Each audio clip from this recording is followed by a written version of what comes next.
Welcome to the CIO Evolution.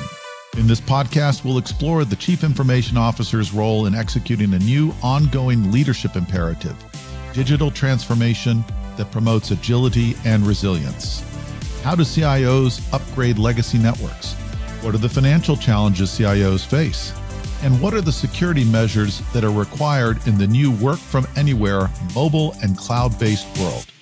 With us today on our podcast are Klaus Straub, formerly of BMW and Audi as the SVP of Information Management, and John Meakin, CISO or CISO of Equinity Group. Both of them join us as experts in not only technology leadership, but in security and zero trust. So Klaus, let me start with you. What is zero trust? How do you define zero trust in today's world? Well, from my perspective, I do think, and it's happened now, that the world is getting more and more combined and integrated via the internet. That means not only the IT, it's also the IT in the products. And this connection into the internet, as there is a dependency then on cybersecurity, on security methods and all these kind of things. And more, it's very important that the devices or the sensors and actors can trust to those areas in which they are communicating. That means zero trust is more or less basic, that internet is in future running. And John, as a CISO, you have a very specific and unique perspective on security. I mean, you're basically charged with protecting an enterprise. So how do you see zero trust, and what is the value proposition behind zero trust in our world today?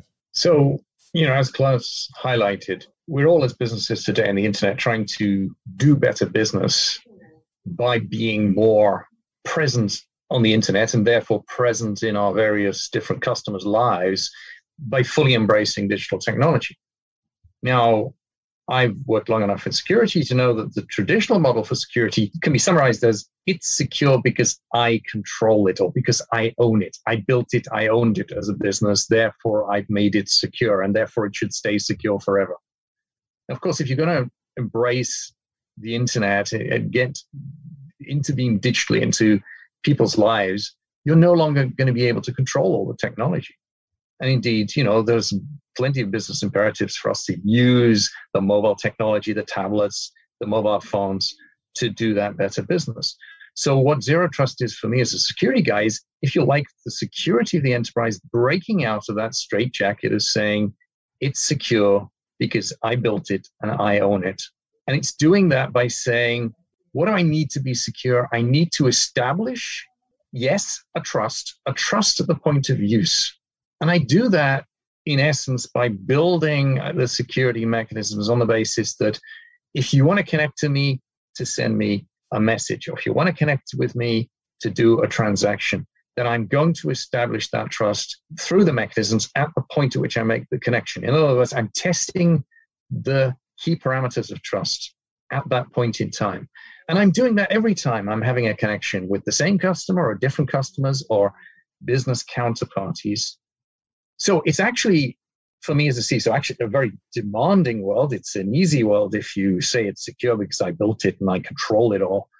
It's a more demanding solution or demanding problem to solve if I've got to test the trust in that way every time I do business, I make a connection.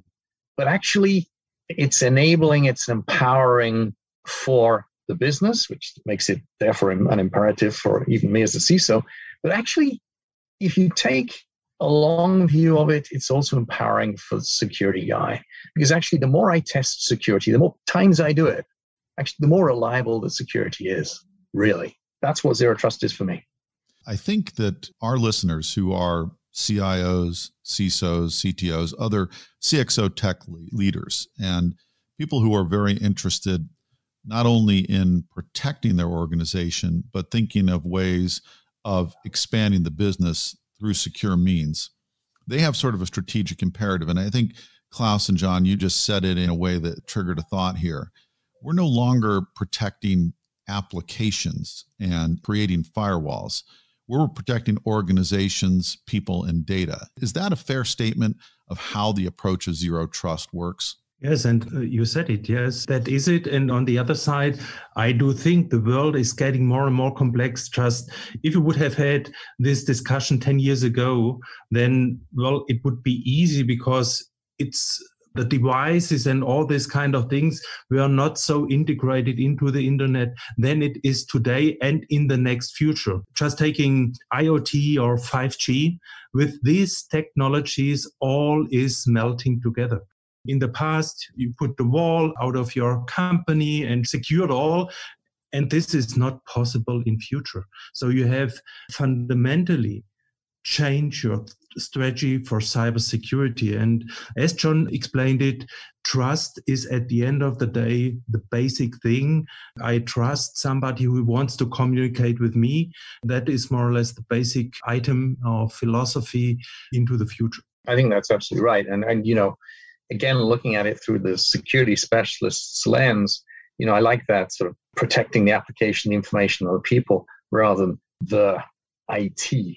So, for example, in the future world, the application, let's say it's an enterprise resource planning application or a customer record system, I should be connecting to it and establishing the trust necessary to be able to see certain different levels of information depending on where I'm coming from and depending on what device I'm using.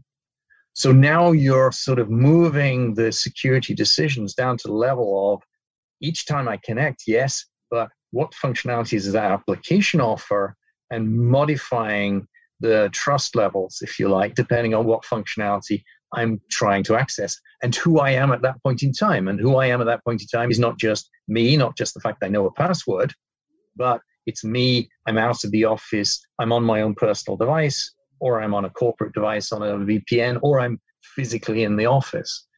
We should be able to capture those different parameters and vary what I see in the application, and therefore what data I see, dependent on the results of those trust tests, if you like. Is this where least privileged access comes into play? In other words, determine who has truly the correct access by their identity, and then therefore zero trust. If I don't know you, I'm not going to enroll you to see certain types of data. Is that correct, John? Or do I have it off? Well, least privilege is a term that actually predates zero trust, and that's simply a core bedrock principle of security in that you don't give people more access than they need. What zero trust does is it takes least principle and, if you like, makes it a much more least privilege and makes it a much more dynamic thing. So yes, in fact, my privilege is different when I'm in the office, on a corporate device, on the network, than when I'm at home on my own device, etc. So yeah, it's least privilege, but it's least privilege plus. This is maybe a little bit of a complicated question, but Klaus, I want to get your opinion on this. You have operated the technology for some of the most prestigious, arguably the most prestigious automobile brands, BMW, Audi, etc. In the world of digital transformation, which seems to be the word that we all throw around when we talk about CIOs or chief technology leaders of some kind, has the role of the CIO, and for that matter, even the CISO, become more strategic, more, if you will, important to not just the technology operations, but the business operations? And how do you see zero trust or security playing within that? I wouldn't say it is more strategic. It was also 10 years ago, 20 years ago, these jobs were as same strategic. I would say these two jobs, and they have to come together, and it's one organization at the end of the day, they are more and more important. Just tell me one business where IT and security is not important. There is no one. The whole world is going to internet.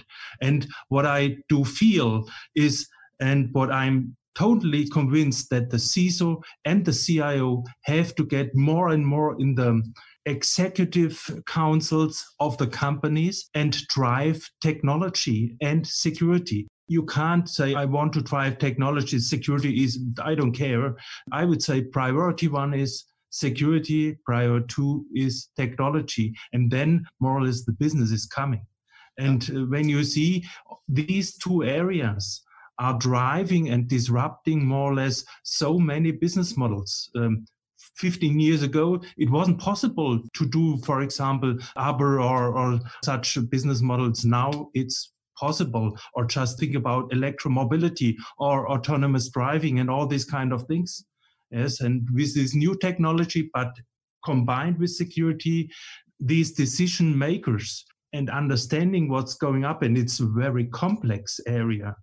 Therefore, the competence has to be put in the highest level of an organization, of a company. Otherwise, the company or organization is failing. John, is there an intersection point for those two relationships, like governance, risk, and compliance? Or obviously there are lots of intersection points at an operational level, but at an sort of a strategic and planning level, is GRC one of those intersection points? It is, and it is in the context that clearly what the CISO needs to bring into the conversation with the senior executives is, you can do this, but you can do this for whatever you want to do for the cause of better business. And these days it's digital transformation. You can do this, but you can do this in a controlled way. And the controls are built around a model. And it looks like the model of the future is this zero trust model. And you're partnering with the CIO in having that conversation, because the CIO is the one who can say, and yes, we can build that model. So what the rest of the business executive is looking for is assurance that they can go out there and grab the business opportunity of, the digitally transformed business, but assurance they can do that while maintaining sufficient control to keep the cyber wolf, the cyber insecurity wolf from the door, in the same way as, maintain acceptable performance and operability out of the IT that's used to support all of this. And the CIO and the CISO come together to give that confidence, and that is really why you do this thing called GRC. That's why you have that governance and demonstrate compliance. So from my perspective, the GRC, when my philosophy, as I built up many IT organizations in the past, and the CISO was in my organization, I always built the CISO not only on a strategic and governance area, that the CISO had also the responsibility for operations in the security area. I do believe that tech drivers, you name CISOs, but also software developers and so on and so forth, or architects, if they are not able to drive operations in this area, they are also not able to have a really proper governance GRC in this area. Therefore, I do believe the CISO has not only GRC, he has also the task of operations of the cybersecurity with hacking teams and all these kind of things, and what you need to operate more or less the cybersecurity. Yeah, I couldn't agree more, Klaus. And, you asked the question a minute ago, does Zero Trust take the roles of the CISO and the CIO and put them in the strategic center of the business, Les? And actually, the way I look at it, once you've used Zero Trust to inform that conversation about governance, risk, and compliance in the boardroom, or in the executive room, the great thing about Zero Trust is for the jobbing CISO, who is the guy who goes away then and helps make it happen and helps operate it securely, is that actually now, or in the future, because let's face it, Zero Trust, all the component pieces aren't available yet, but in the future, Zero Trust actually makes it possible for the CISO to operate much more effectively and efficiently than the CISO has ever done before. And so, Zero Trust is actually not only elevating for the CISO, but enabling for the CISO. No longer is he the guy who says, well, we can't do that, but he's the guy who says, we can do it this way. Getting back to this GRC relation to security and data security, does that mean that, in effect, Zero Trust can help with the governance, the regulation, the compliance, or does it somehow inhibit it? And does it have a positive or does it have a negative effect? I think it's entirely positive. I made reference earlier that as it's looking at the opportunity from a CISO's point of view, because the whole model is based on testing trust multiple times, as the business changes, then in effect, what you get is a better quality of control, a better quality of compliance. I spent 18 years working in banks. And, compliance, if you like, with a big C is a banking word. And I've seen compliance models which have people who do, and then people who check, and then people who check the checkers, and then people who check the checking checkers. And, that's why you end up with 1,000 people working in compliance function. They're doing that because really they're always looking backwards. They're always looking at the aggregated data which provides some form of proof, often quite indirect proof, that when, XYZ trade was executed, it was executed when that control and that control and that control and that control was functioning properly. Right. Whereas what you've got with a zero trust model is the opportunity, in effect, to do compliance in real time. Now, I'm being a little bit future thinking. We're not quite there with it all yet. But the opportunity is absolutely there in the model. Completely agree to you. Great discussion. And I do also think that just taking software engineering, agile development together with this zero trust, well, what is at the end of the day agile development? I decentralize the responsibility for the software in the feature teams. I do not control what are they doing in a sprint. They have to deliver after the sprint a kind of performance, not more or not less. But I trust from a management point of view this team. And the same is in the cybersecurity area. So trust will be in future company cultures a very important thing. I do not need 10 controllers who control what I'm doing and so on and so forth. I have to live cybersecurity. I have to live more or less the governance. Everybody, every unit of the company and the organization itself. That's pretty remarkable because that, to me, I think about zero trust. And then what you just said, Klaus, sort of inspires an idea, which is that idea of trust as a value within an organization. Trust with your suppliers, with your trading partners, with your customers, of course, even with your team members, employees, and of course, all the other stakeholders. Is there, and Klaus, I'm interested to hear this because I would say arguably we're ahead of the curve when it comes to the strategic role of the CIO. If we go back 20 years, there are a lot of CIOs who were just, making sure a data center was being built. So in terms of your perspective, is this role that the CIO would be in a more business strategic position, is trust one of those equations or values that can help move a company forward, position it better as a brand, engage further with its customer base? 100% agreement. Yes, I do think you need from a management perspective in your organization, you have to give trust. And there are, 20 years, 30 years management philosophies before digital was come. And there was one, what I always remember when you are talking about trust, and perhaps, this tit for tat.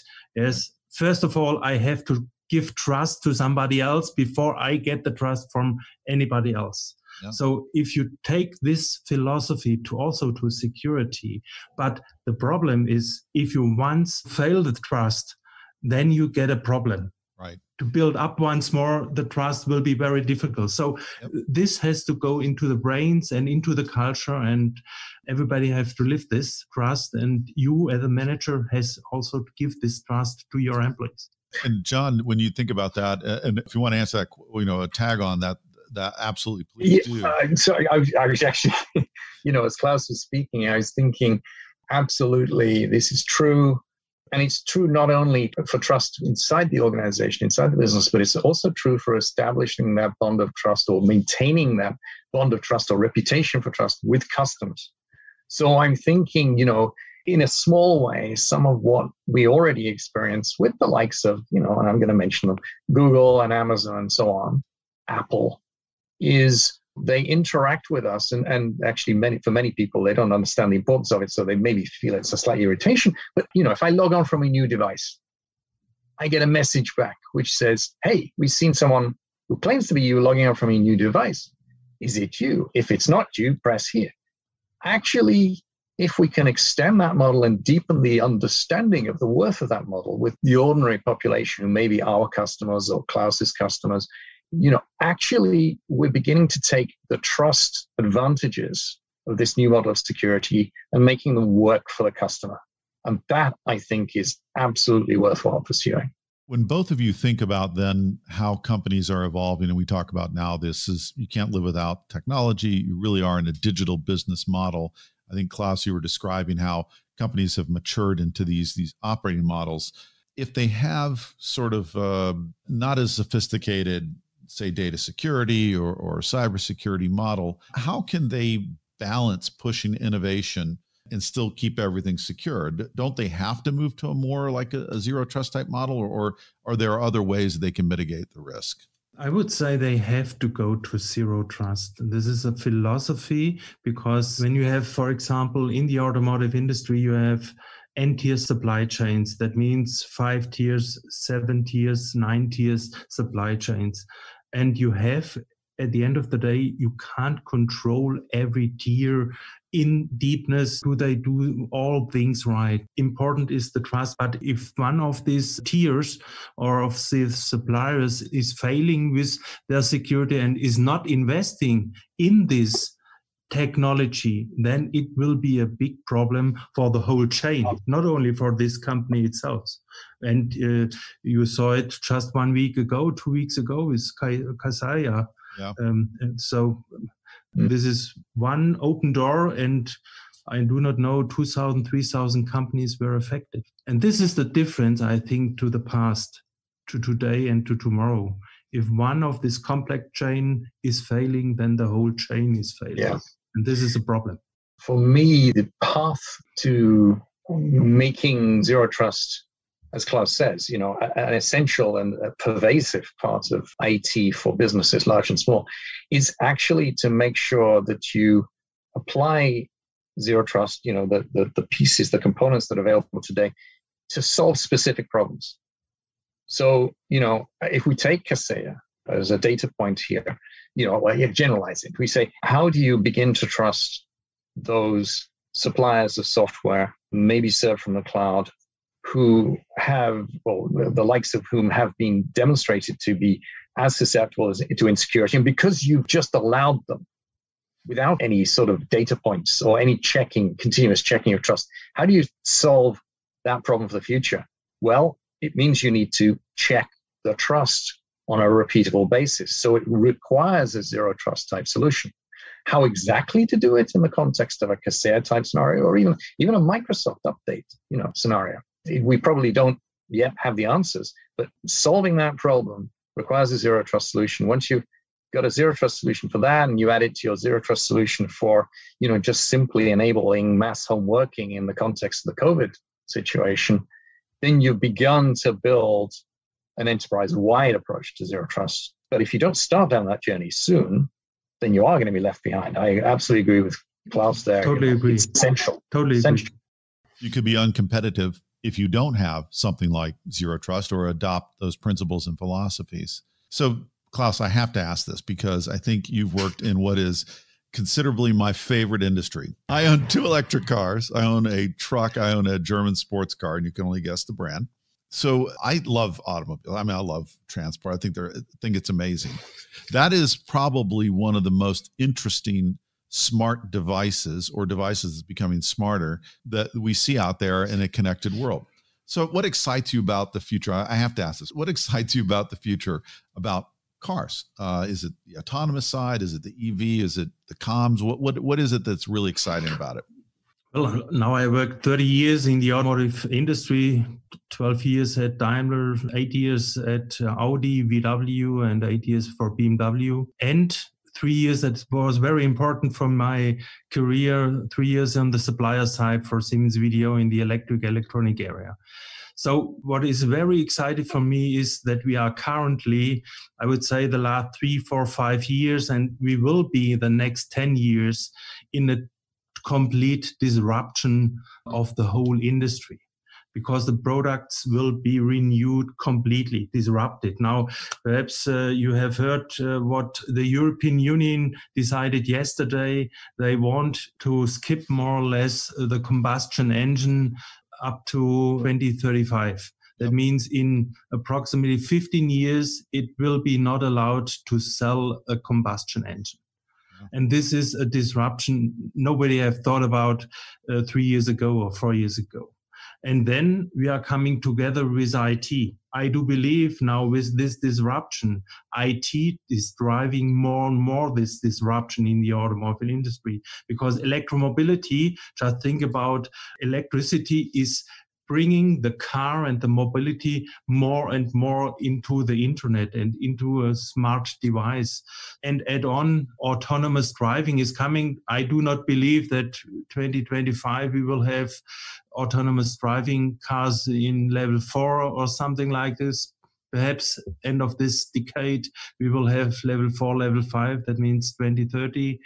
But if autonomous driving is there, and electromobility, then more or less there are possibilities we can't believe. So this is for me exciting, this disruption in the whole industry and re-engineer more or less the whole business models. I'm coming from the processes and not only from the technology side. So processes will be renewed, technology will be renewed, and the companies have to invest in IT at the end of the day. This means also have to invest in competencies and build up strong teams in this area, and important strong teams in the cybersecurity. This will be priority one, I totally believe. And John, what do you see in terms of something that is mobile? It's an endpoint. It is connected to multiple points on access points on a network. How do you, because Klaus just said it, you have to have this competency and security to make this happen. How do you see zero trust or something like that playing in the world where now the IoT is on wheels? It's everywhere. Yes, IoT on wheels. I was just thinking of that as you were talking. Not only is it all those things, but it's also something that, without wanting to put a damper on things, it's something that could kill you. So in terms of the average citizen's exposure to the need for zero trust, to my mind, the car, even today, is right there. Now, the users don't understand. They don't understand that what they need is zero trust because they probably don't really understand the risks. But, following that path forward that Klaus, outlined, absolutely, that's the way we'll go. Therefore, that need will only grow, because even if it's not autonomous, the car has got so much code running in it. And that code, just look at what Elon's people are doing. The code is being modified and downloaded on a regular basis without the user's intervention. And the use, all it would take is some disruption of that. And now we've got lives at risk. And I think what behoves us to do as a security profession is get the message out there that actually, so long as the automobile industry steps up to the plate, get the message out there that they can drive with confidence and in safety, because this checking on trust at the point of use is being implemented by the industry, by the internet fabric, which holds all these cars together. So I don't yet own an electric vehicle, but I have a BMW. And frankly, I know how much my driving experience and indeed some of the safety features are dependent on that code running in the car. So I'm one of those that I'm saying zero trust is there because it keeps me safe. We need the whole population to understand the role of zero trust in keeping them safe. Perfect for risk compliance. And I'm sure on the regulatory side, this is going to become a bigger area of focus. Certainly a major area of focus, as you just said, Klaus. There's going to be legislation, if not pure regulation, across all boundaries, geographically, I'm certain, in industries, and then specifically for those people tasked with making it happen. Okay, last word. I'll start with you, Klaus. What advice would you give to a fellow CIO thinking about security today and trying to mature their organization into zero trust? Where should they start? I would give the advice to the CIO that he or she should set up own cybersecurity teams with different skills in this whole security area, to have a strong CISO, which is innovative and is also thinking into the next 5 to 10 years, because if the products are developed today, the security from the next 5 or 10 years should be integrated. And only with own competence in the company, this is only possible. I can't buy this competence from outside, then you will fail. And John, you are that CISO that he would like to have on his team and lead cybersecurity. What's your advice for CISOs thinking of that 5 to 10-year plan? How should they be looking at their security posture and their programs? Well, they should be building zero trust as a concept into their strategy. They should be starting to sell it internally. They should be demystifying it, like all buzzwords, all trends. There's a lot of fuzz around it and a lot of misunderstanding. So they should be having very careful conversations with their executive about what it means. And they should be starting now to solve real world problems. Going back to what I said a few minutes ago, there absolutely are some business problems which have security implications, which cry out for a zero trust like solution. And I'm confident that some significant proportion of those problems, there is enough zero trust type technology available for us to start building it now. So they should be picking off great use cases with zero trust and using those to build towards that zero trust strategy that they will have written down and agreed with their executive. Well, gentlemen, thank you very much. You've been great guests on the CIO Evolution. Klaus Straub, former CIO for Daimler, BMW, and Audi, and John Meekham, the CISO for Equinity Group. I want to thank you very much for your time today. This is valuable information for our listening audience, whether you're a CXO leader or aspiring to one of these big jobs where you have to protect your organization and grow the organization at the same time. Gentlemen, thank you very much for your time today. Thank you. It's been a pleasure. Thanks for listening to the CIO Evolution. Check back with your podcast provider regularly for more episodes. You can find more episodes along with other podcasts on the CXO Revolutionaries website at revolutionaries.zscaler.com. Statements by Zscaler podcasters and guests are informational only and should never be construed as legal advice. You should consult your legal advisor on matters related to you or your business. Zscaler makes no warranties, express, implied, or statutory as to the content of this podcast, and it is provided as is.